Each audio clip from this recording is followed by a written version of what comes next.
Carlos Henrique, 52 anos, dono de uma das maiores corretoras de investimentos da Avenida Faria Lima, desceu de seu carro importado blindado com um olhar impaciente. Usava um terno italiano impecável, sapatos de couro que reluziam como espelhos e um perfume forte que deixava um rastro amadeirado por onde passava.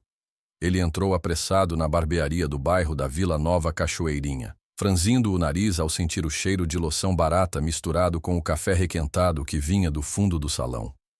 "Eu só vim aqui porque minha assistente marcou errado", murmurou, olhando com desprezo para os móveis simples e a cadeira de couro gasto.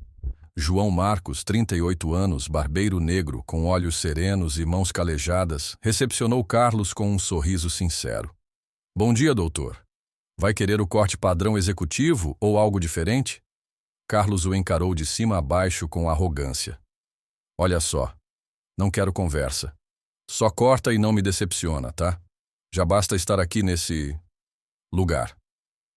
Enquanto João pegava os instrumentos, Carlos tirou o celular do bolso e começou a falar alto, como se quisesse que todos ouvissem. Inacreditável. Um cara do meu nível num bairro desses, cercado de gente sem futuro, isso aqui é o cúmulo. João, acostumado com esse tipo de cliente, permaneceu calado. A cada movimento com a tesoura, mantinha a concentração e o profissionalismo, apesar da humilhação velada. Seus olhos se fixaram no espelho, onde o reflexo de Carlos mostrava um homem que se achava intocável. "Você ao menos estudou?" disparou Carlos de repente. "Ou aprendeu a cortar cabelo vendo vídeo no YouTube?" João respirou fundo. "Estudei sim, senhor. Fiz curso técnico e me especializei com muito esforço. Trabalhei duro para abrir esse lugar." Carlos riu com desdém. "Isso não é abrir um negócio. Isso é sobreviver na mediocridade. Mas continue. Quem sabe um dia você corta o cabelo de alguém importante." As palavras foram como facas. Os outros clientes fingiram não ouvir, mas o clima pesou. João manteve o foco, mesmo com um nó na garganta. Ao terminar, limpou o pescoço de Carlos e disse: "Pronto, senhor. Está finalizado." Carlos se levantou sem agradecer, jogou uma nota de 50 no balcão e saiu como entrou, sem olhar para trás. Dias depois, uma chuva forte caiu sobre a cidade. O céu escuro refletia o clima pesado que João sentia por dentro. Estava cansado das humilhações, mas algo em seu coração sempre o lembrava do conselho de sua mãe: "Filho, nunca retribua o mal com o mal. O tempo mostra quem é quem." Anos se passaram. João lutou, expandiu a barbearia, fez parceria com ONGs para ensinar jovens da comunidade e se tornou uma referência no bairro. A parede do salão agora estava repleta de certificados e fotos com figuras públicas que ele atendeu em eventos sociais. Numa manhã de sexta-feira, João recebia um novo cliente, um senhor mais velho, com semblante abatido e olhar perdido. Usava roupas simples, mas ainda mantinha uma postura ereta. Quando tirou o boné, João reconheceu o rosto, embora muito mais envelhecido e abatido. Era Carlos Henrique.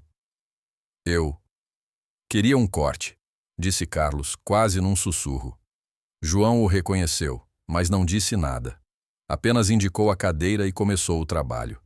O silêncio reinava, quebrado apenas pelo som das tesouras e da navalha.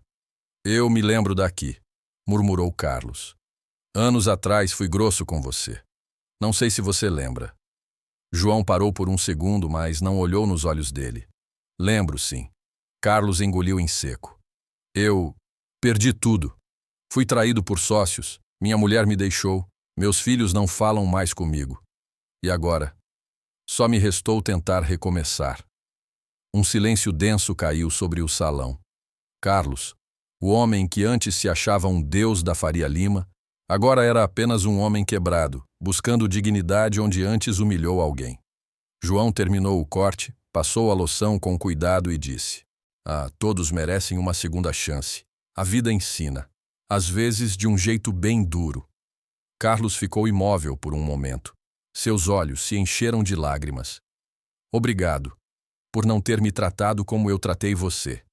João sorriu, com empatia sincera. "A vida é um espelho, senhor Carlos. Às vezes, só precisamos nos olhar de verdade." Naquela tarde, depois que Carlos saiu da barbearia, João sentou-se em sua cadeira preferida ao fundo do salão e ficou olhando para o vazio por alguns minutos. Ainda sentia o cheiro da loção pós-barba no ar e o som da chuva leve batendo nas telhas metálicas. Algo naquela visita tinha mexido profundamente com ele, mais do que esperava. Ele está diferente, murmurou para si mesmo, lembrando do olhar devastado de Carlos. Enquanto fechava a gaveta onde guardava seus instrumentos de trabalho, uma jovem entrou na barbearia. Era Ana, sua filha de 17 anos, com os cabelos trançados e os olhos curiosos. Pai, era ele mesmo? O homem que te humilhou anos atrás? João assentiu com um gesto calmo. Era sim, filha, mas hoje ele parecia outro homem. Ana se aproximou segurando a mão do pai. E mesmo assim você tratou ele bem? Sim. Porque o perdão liberta mais quem dá do que quem recebe. Ana ficou em silêncio, pensativa, absorvendo a lição. Na manhã seguinte, João acordou com o barulho do celular tocando. Era um número desconhecido. Atendeu com voz rouca de sono. Alô? Senhor João Marcos? Aqui é Fernanda, enfermeira do Hospital São Lucas. Um senhor chamado Carlos Henrique pediu para falar com o senhor. Ele está internado e mencionou seu nome como contato de emergência. João gelou por dentro. Internado? Mas o que aconteceu? Ele teve uma crise de pânico e foi trazido para cá. Disse que precisava conversar com você. Está muito abatido. Sem pensar duas vezes, João se trocou e foi direto para o hospital. O cheiro de éter, os corredores frios e a luz branca dos refletores o deixaram apreensivo. Quando chegou ao quarto, encontrou Carlos deitado, com soro no braço e olhos fundos. Achei que não viria, disse Carlos com um fio de voz. Vim sim. O que houve? Carlos olhou para o teto por alguns segundos antes de responder. Eu não tenho mais ninguém. Não sei porquê, mas senti que precisava te ver. A vida me tirou tudo, João. E agora? Só me resta entender por quê. João sentou-se ao lado da cama, sentindo um peso estranho no peito. Às vezes, a vida precisa tirar tudo para nos mostrar o que realmente importa. Carlos fechou os olhos por um instante. Então virou-se lentamente e disse: Eu tenho um filho. João ficou surpreso. Um filho? Sim, mas nunca o reconheci. Foi um erro da juventude. A mãe dele era uma moça simples, negra, da periferia. Eu me envergonhava. Paguei para ela ir embora e nunca mais voltar. O silêncio foi ensurdecedor. João sentiu o sangue gelar nas veias. Como ela se chamava? Carlos olhou com espanto. Maria Helena. Morava na Brasilândia. Você conhece? O coração de João quase parou. Maria Helena era minha irmã. Carlos arregalou os olhos, levando a mão à boca. Não, isso não pode ser verdade. João se levantou devagar, sentindo uma mistura de raiva, dor e choque. Ela morreu há 18 anos, de depressão. Nunca disse quem era o pai do menino, mas sempre falou que ele merecia crescer com dignidade. Carlos começou a chorar. João, então, o filho que eu abandonei, é seu sobrinho? É mais do que isso, disse João com os olhos marejados. Esse menino é o meu filho. Eu o criei como meu. Carlos ficou em silêncio, devastado. O som do monitor cardíaco preenchia o quarto. Então, eu sou pai dele? João confirmou com a cabeça. Sim. E ele nunca soube a verdade. Carlos levou as mãos ao rosto, soluçando. Meu Deus, o que eu fiz? João olhou para aquele homem quebrado e, apesar de tudo, sentiu compaixão. Lembrou de cada noite em que embalou o pequeno Mateus no colo, das febres, dos aniversários simples, das perguntas sem resposta sobre o pai. Ele é um bom menino. Tem 20 anos agora. Estuda engenharia e trabalha comigo aqui na barbearia. Carlos chorava sem parar. Eu queria tanto poder conhecê-lo, mas depois de tudo que fiz, será que ele me perdoaria? João ficou em silêncio por alguns segundos antes de responder. Eu não sei, mas talvez ele mereça saber a verdade. Carlos apertou a mão de João com força. Por favor, Me ajuda. Só mais essa chance. Só quero poder olhar nos olhos dele uma vez. João respirou fundo, sentindo o peso daquela revelação.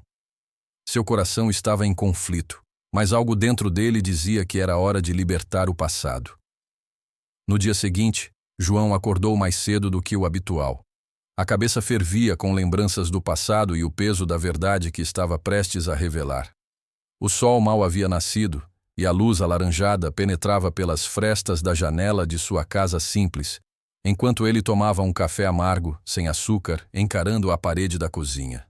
Mateus, seu filho de coração, e agora, por um destino cruel, também seu sobrinho de sangue, ainda dormia.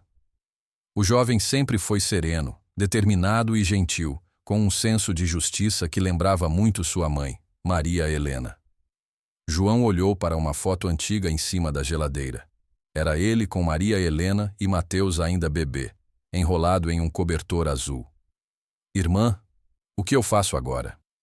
Horas depois, na barbearia, João chamou Mateus para uma conversa reservada nos fundos do salão. Filho, preciso te contar uma coisa. Algo muito sério. Mateus franziu a testa, confuso. O que foi, pai? João respirou fundo. É sobre sua mãe e sobre seu pai biológico. Mateus empalideceu.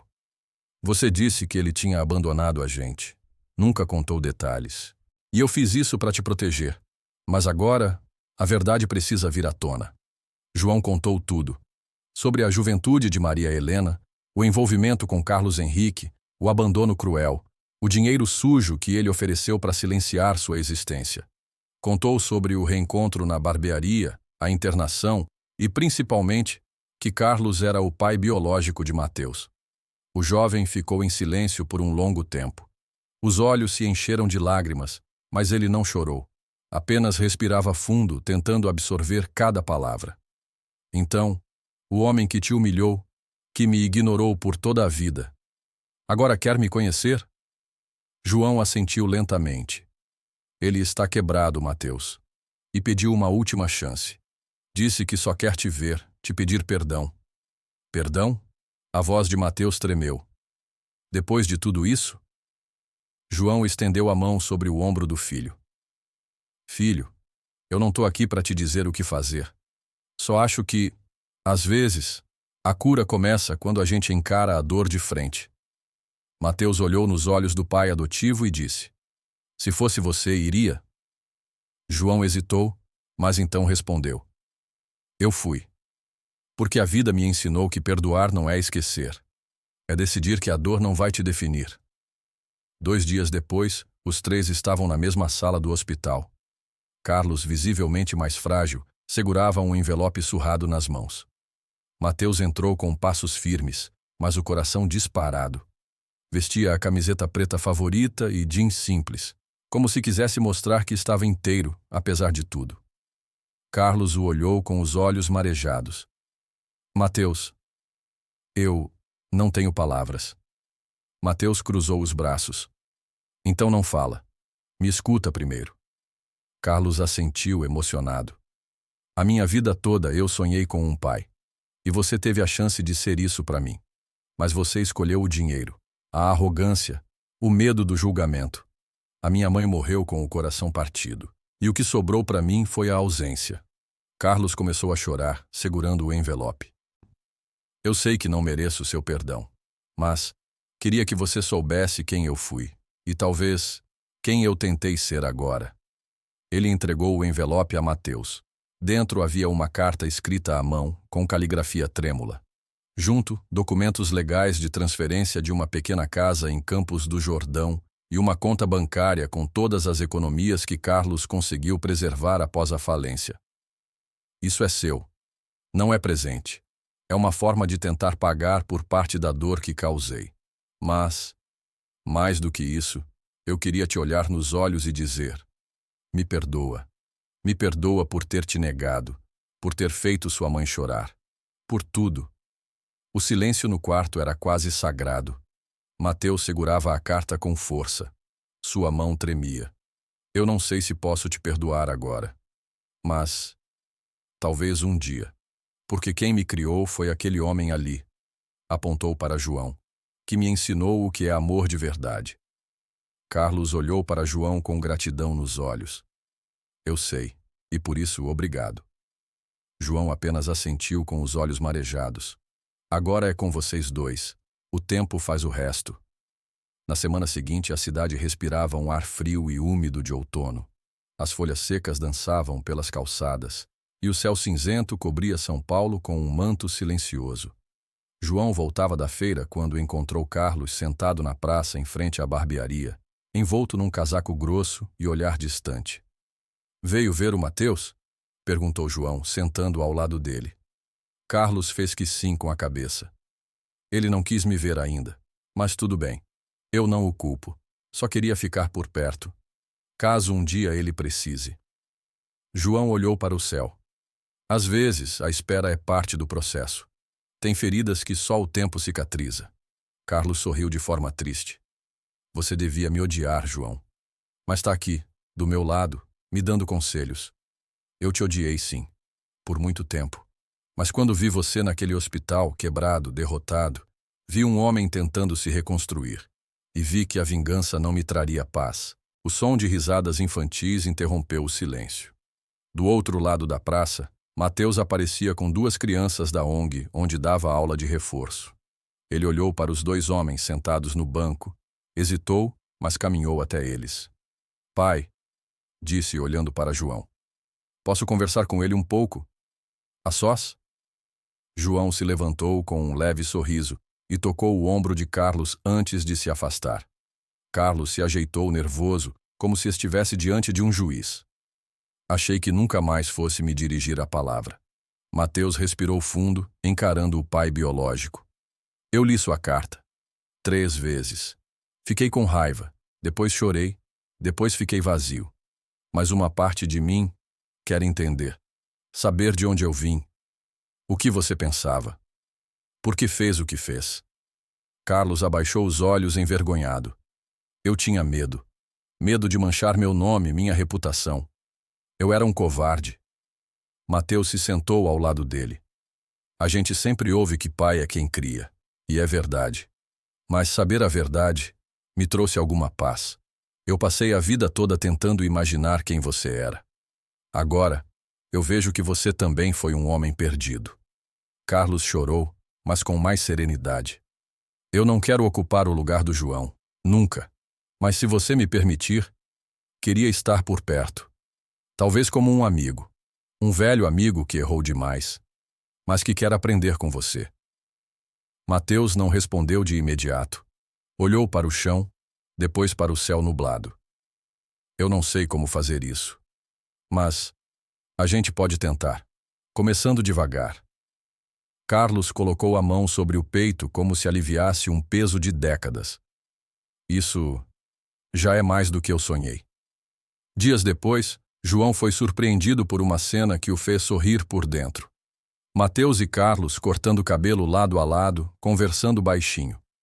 Ainda havia distância nos gestos, mas algo novo se construía ali. Um espaço de reconstrução. Naquela noite, em casa, João folheou um antigo álbum de fotos. Parou numa imagem de Maria Helena segurando Mateus bebê, com ele ao lado, orgulhoso. Tocou a foto com os dedos, como se sentisse o toque da irmã. Sua justiça veio, minha irmã. Do jeito certo. Sem ódio. Com amor. O tempo passou, e a presença de Carlos no bairro deixou de causar estranhamento. Ele passou a ajudar discretamente nos projetos sociais de João, oferecendo cursos de educação financeira para jovens da comunidade. Não usava mais terno caro, nem carro importado. Andava de metrô, de moletom surrado, mas com uma nova humildade no olhar. Mateus, por sua vez, seguia firme em seus estudos. Com o dinheiro da herança deixada por Carlos, abriu uma filial da barbearia em um bairro vizinho e começou a empregar jovens da periferia. Quero fazer por eles o que vocês dois fizeram por mim, dizia. Numa noite especial, João recebeu uma ligação de Mateus. Pai, vamos fazer um jantar aqui em casa no domingo. Você, eu e ele. Sem pressa. Só nós. Pode ser? João sorriu. Pode sim, filho. Vai ser bom. Na mesa, pratos simples, risadas tímidas e um brinde simbólico com suco de uva.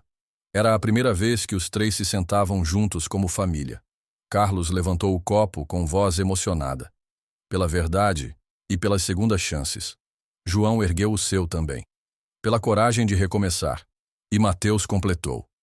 E por tudo que a vida nos ensina, mesmo quando ela machuca. Na manhã seguinte ao jantar, a luz entrava suave pela janela da barbearia. João preparava o café como sempre fazia. Forte, cheiroso, servindo primeiro aos mais antigos clientes. O aroma se misturava ao som da navalha sendo amolada, aos risos dos jovens aprendizes que agora lotavam o salão. Carlos chegou logo depois, vestindo um moletom simples e carregando um caderno de anotações. Tinha se tornado uma espécie de professor informal, orientando os jovens sobre como poupar, planejar e sonhar alto. Algo que ele mesmo não soube fazer com sabedoria em sua juventude. Mateus, agora com um semblante mais maduro, arrumava os produtos nas prateleiras e conferia a agenda do dia. Pai, hoje temos visita na ONG. Vai ser legal mostrar o projeto para eles. João sorriu, orgulhoso. O bairro inteiro fala de vocês dois. A barbearia virou referência, não por luxo, mas por amor. Carlos, do canto da sala, observava os dois com olhos cheios d'água. Nunca imaginei que um dia ia me sentir em casa de novo.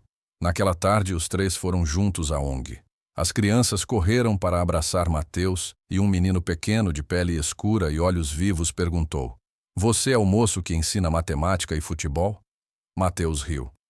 "Sou sim. E esse aqui?" apontou para Carlos. "É meu amigo. Ele também vai ensinar umas coisas legais para vocês." Carlos se agachou e sorriu para o menino. "Posso começar contando uma história de como um homem muito orgulhoso perdeu tudo, mas ganhou o que realmente importa quando decidiu mudar." As crianças prestavam atenção com olhos brilhantes.